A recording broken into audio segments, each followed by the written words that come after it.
The Gorgon jeered with the gift of immortality of stone. The earth breathed into the air of titans. I held the vial, thinking of which prison was worse. The light in the clearing was unnatural light. It was gold, a distilled and predatory gold, as it reflected off the 100 or so petrified souls around us. They remained frozen in mid-scream, mid-lunge in a gallery of eternal terror that stretched across the shadows of the ancient forest. At the center, Medusa waited. Her beauty was a disaster of nature, too sharp and too perfect, and encircled by the untamed, brutal fall of her serpentine hair. Their golden eyes with vertical lock tumblers focused on me. I was Alexandros, a survivor, a man of Salamis, one who stood at the shores of death, but standing before her. To me, it was a struggle against the shores of being. She moved closer, the motions fluid and completely inhuman, the smell of crushed laurel and ozone permeating the moist air. Ask Alexandros, what do you prefer? Her voice was a low, resonating whisper sound that had no wake through the air, and instead appeared to be resonating through the inside bones of my chest. Give me a child and immortal power, or become another statue in my collection. Her serpents languished under my face, licking the air with their little tongues. The enormity of her power and her cavalier attitude toward my life were oppressive. I touched the cool, lacquer-corroded surface of the vial of Pegasus blood, the answer to all my prayers, the last desperate advice of the oracular old nurse in my much-dyed tunic. But the fear in the eyes of the statues was a warning that was more ancient than Tiresias. Suddenly, a deep and sickening rumble started shaking the ground. It was not a false vibration. It felt like the world's foundations were quaking. The scornful smile of Medusa was shaken for the first time, and it was turned into a childish, petrified focus. Medusa's gaze was pulled from the convulsing earth to me. She spoke in a voice that made her content sound so calm and mechanical, yet said a lot. The titans stir. Each time someone of your heroic blood, held by the chains of the blood of Perseus, comes into this forest, the ancient chains weaken. In fact, the earth just shook. That was the cost for your coming. The snakes that used to flutter about her neck in sheer pleasure now curled protestingly up around her neck. She points towards an ancient statue of a warrior in its thick cover of moss and lichens, almost swallowed by time. Stone lasts forever in human terms, Alexandros. A curse of the gods lasts for millennia. These seals erode, they crack. Eventually, they revert back to dust, and when this happens, the prisoner they hold becomes empowered. Her features switched from the sublime predator to the near-tragic earnestness. I am not just looking for a lover or another trophy to take to my collection. A guardian, I am cursed by the Olympians, but I must be obedient to fate. The child we would have part monstrous strength, part heroic essence would be the firstborn child of another era. By stronger bars, a true descendant of this to hold the prison when I can no longer hold them. Her hand reached forth, stalling inches from my chest, her sharp nails tracing the outline of my hidden vial. I offer you power, yes, but I offer you purpose. A purpose that will be to save the world from entities that are so ancient they are older than the gods themselves. The time when I can no more hold them is on me. T. Fitzgerald International 93 Randalls to Temple Hill. You are not a sacrifice. You are the keystone. There was that instant sickening pull in my chest, an unnatural draw towards her, the blood of Gorgon already searching for its mate. There was even a kind of existential horror to this too, almost impossible to put into words, but still a kind of unacknowledged coldness of purpose. I needed distance, a space where there was room for me to shuffle and clear away the intoxicating fog of Medusa. The next violent earthquake gave me an opportunity. As the earth split and the statue shook, I spun and dove into the darkest parts of the woodland for safety in a crevice made by the twisted roots of an old tree, away from the unnatural golden light of the clearing. I had to think and balance its seductive lie against the desperate truth of the oracle. The old soothsayer Tiresias said to me, "Drink the blood of Pegasus. It will give you immunity against her petrification, one moment of mortality's freedom." His words now felt thin, weak, a thread of hope in a cosmic engagement of manipulation. I withdrew the vial. In the moonlight coming through the dense canopy, The silvery liquid of liquid light entrapped inside of it flickered and fluttered pale as a second heart beating sadly upon my palm. The Gorgon had presented immortality, a pact for power, and an existence that was made possible and necessary by a grand and required lie to save the world. Tiresias gave her a temporary barrier, an opportunity to kill her and maybe release something worse. Who told the truth? The beautiful horrific who had indulged me my life, or the blind prophet that had sent countless heroes upon this road ahead of me? Screw the cork on the vial, and the metallic scent of the celestial blood was pure and sharp. Sipping it was to solemnly pledge war. Sheathing it was to pledge an awful, endless union. Before I was able to make my choice, the gentle, calculated crunch of leaves close to me made me aware, breaking the silence of solitude. A shiver ran down my spine, clutching my knife. The person who emerged was not Medusa, nor was it the old seer. The young one walked between the roots, his presence silent and alarming. His face was beautiful, close to androgynous, vaguely reminding us of Medusa. Yet his features were purely human apart from the surprising golden eyes and the few greenish scales that could be seen at his temples. He called himself by his name, Alon, and maintained a judicious distance. "You, Alexandros, are the last of the ultimate selected ones," he intoned, his voice having a softness to it, but full of fatigue. "Warriors of heroic blood, all arriving at this forest when they were at their weakest point. They all thought they were unique. They all believed that they would be different." The bitterness in his tone was immediate and antediluvian, like the metal being left in the sea. He moved closer and let the moon make his scales stand out. "I am the result of one of those encounters," he continued with a sad smile crossing his perfect features, "the only child who has survived." He confirmed this with me about the vial and said that Tiresias had played this very game 17 times prior. This was not an isolated choice. It was a ritualistic choice, which was repeated over and over again. "It is complex, more than revenge," Alon admitted, looking past me at the clearing of petrified figures. "My mother tells you that her need is for an heir to contain the Titans. That is the half-truth that the gods fed her.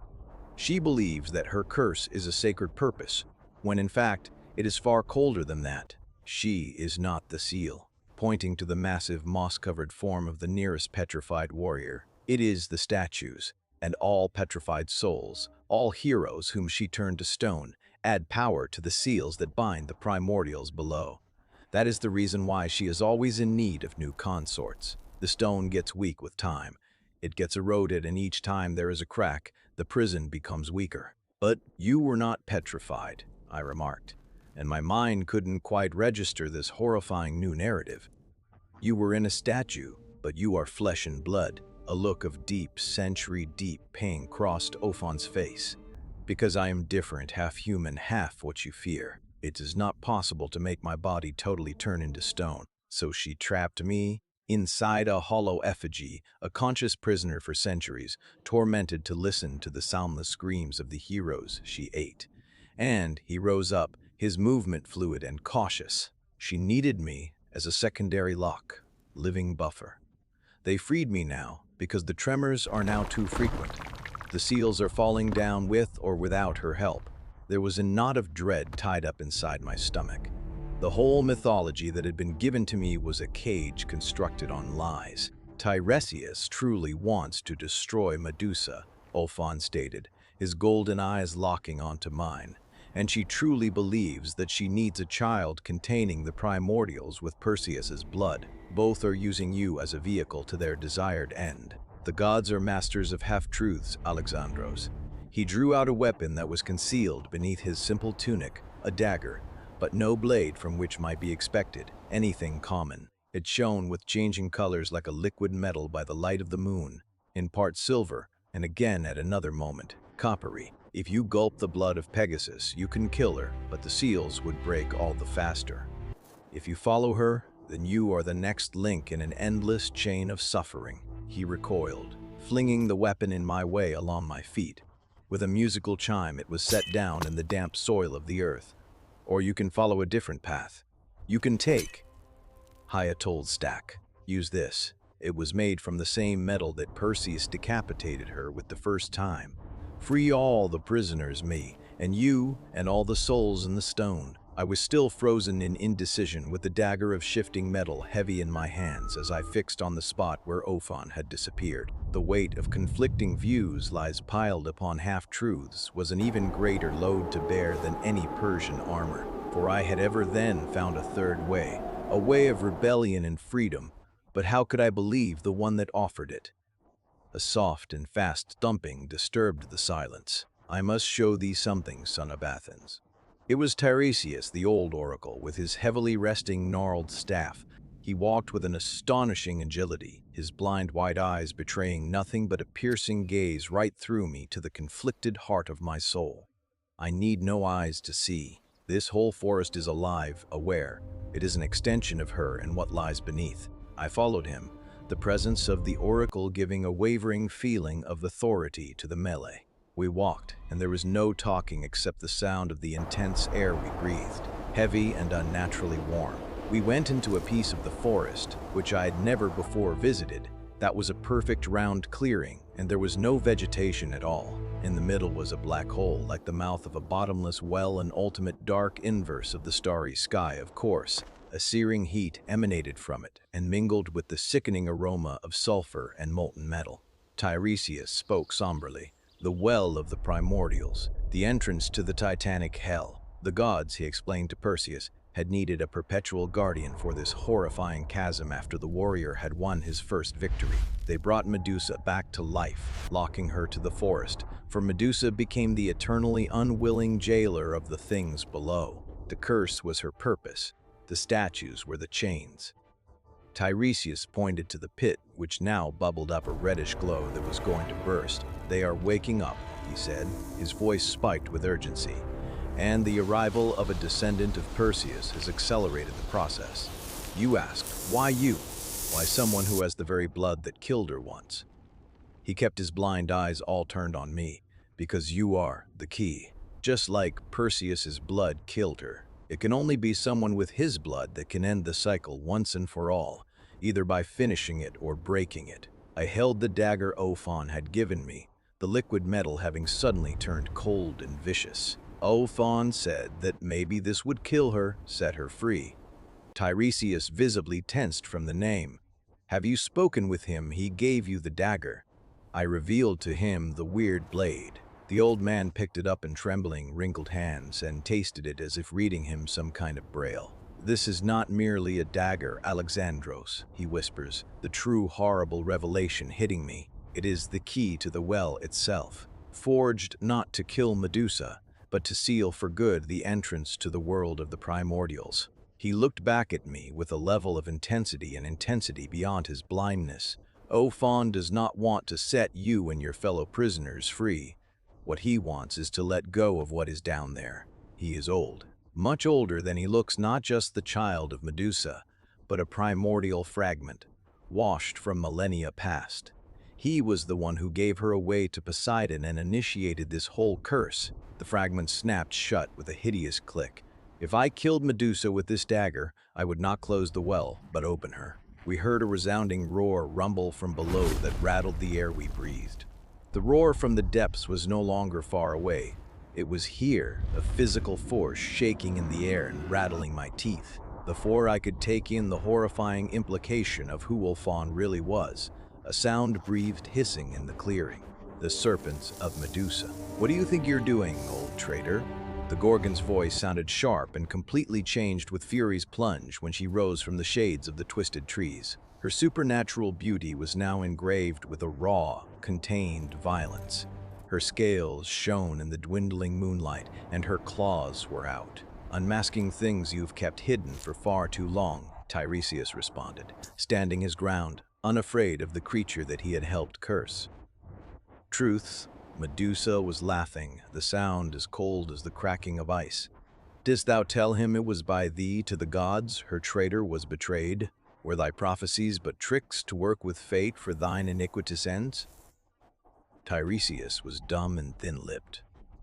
In that moment, the whole mythological basis of my world crumbled. Torn between three lost ambitions, the beast that wanted a seal, the oracle that wanted power, and the primordial splendor that wanted murder, Medusa ignored the old man, wasting her blazing, golden eyes upon me. Choose Alexandros now, with me my only desire being to become the perfect guardian and contain this terror, or with him, and allow yourself to become a sacrifice in his miserable, failed plot.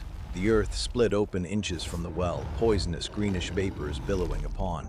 The primordial roar grew stronger and demanded a decision.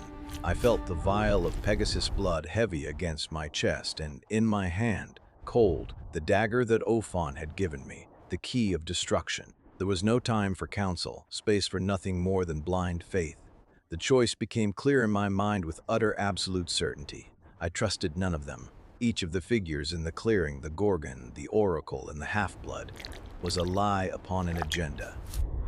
With a quick and final motion, I uncorked the vial of Pegasus blood and held it to my lips. I drank half its contents. The silvery liquid burned as it made its way down my throat like molten metal, sharp and searing. I had to drop on my knees, feeling the celestial power running through the veins of my body, strengthening the heroic legacy inside me, twisting the pre-existing Gorgon essence. Medusa recoiled, and her golden eyes grew wide with true alarm. "What have you done?" Not able to crawl from her webs, not from the moon, but from the child and nothing else, she demanded. All the seduction gone, replaced with hard, despicably angered fury. I rose with an electric green glow shining on my hands with the crisp silver light of Pegasus.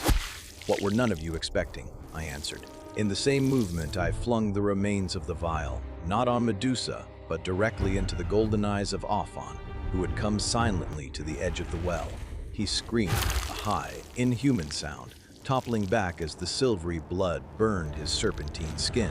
His human disguise melted away instantly, and scales and claws much more prominent than his mother's appeared, and his limbs lengthened to impossible insectile appendages. "Traitor!" he roared, his voice there now a chorus of overlapping non-human orcish throats. Medusa glanced at the squirming body of her son, madness expunging her fury. Tiresias said, "It was an ancient fragment. He has been playing tricks on us all, with an impossible snapshot and a sickening motion." Ophon launched his transformed mass towards the black opening and hurled himself inside. His maniacal laughter shot up from the depths, mashing with the growing roar of the primordials, as a column of greenish-black energy shot out of the well and carried into the night sky. The seals were breaking. The column of energy, which was greenish in color and stuck up like a siren in the sky, was indicative that the last vestiges of the seal were gone. Medusa turned to me, her golden eyes blazing, but now free of seduction or menace, only real and terrifying despair. His was a patchy afterthought, she admitted in an emotionally stricken tone laced with hate and indifference. I knew it deep down, but was so desperate to believe the lie of the gods as to my purpose. She was suddenly, brutally truthful. "I don't want this curse, Alexandros. Never have I. I wanted only freedom, and I took advantage of all the people who passed near me to keep up the pathetic cage the Olympians brought to me."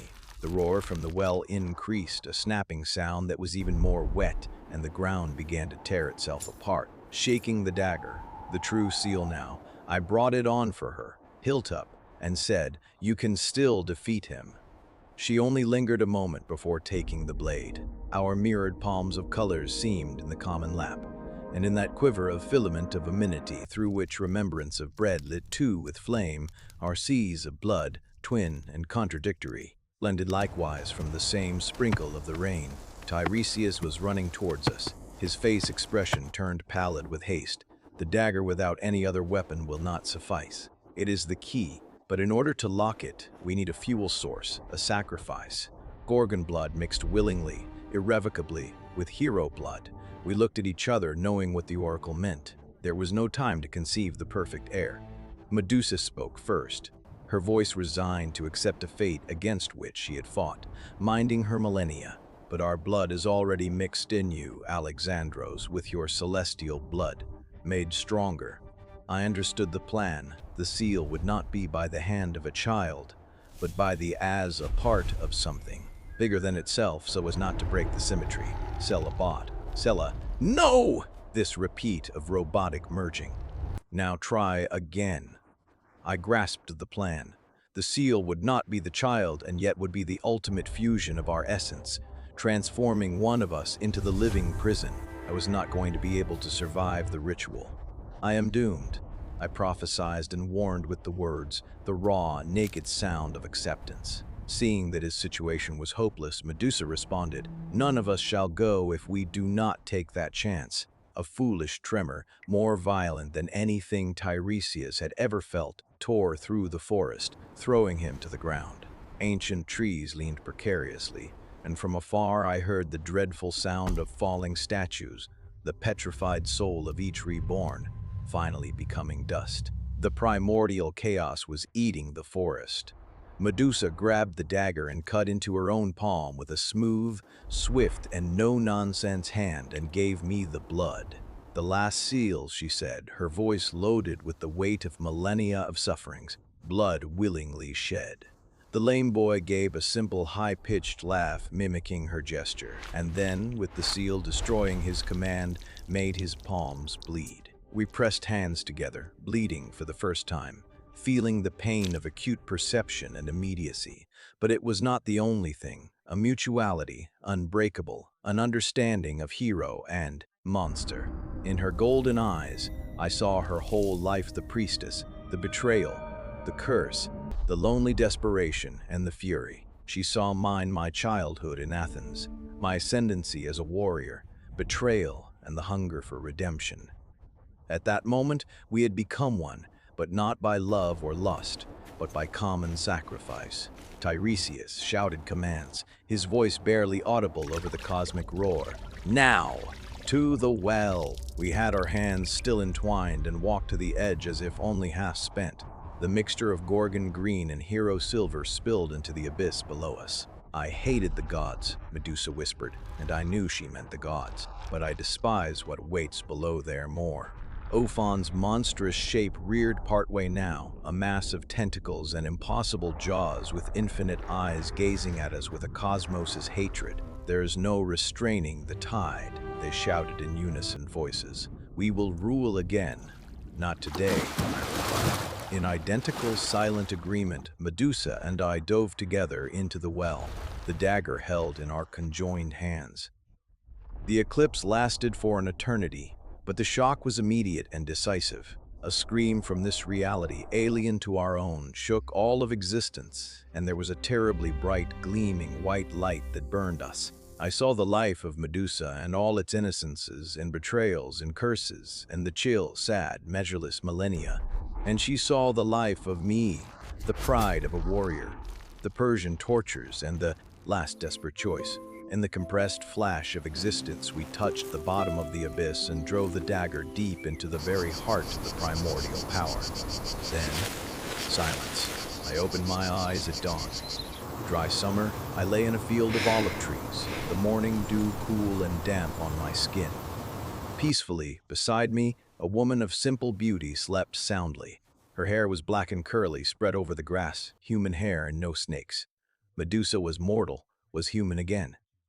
I sat up disoriented and started looking around. The forest, the well, Ophon, Tiresias, and the statues were all missing.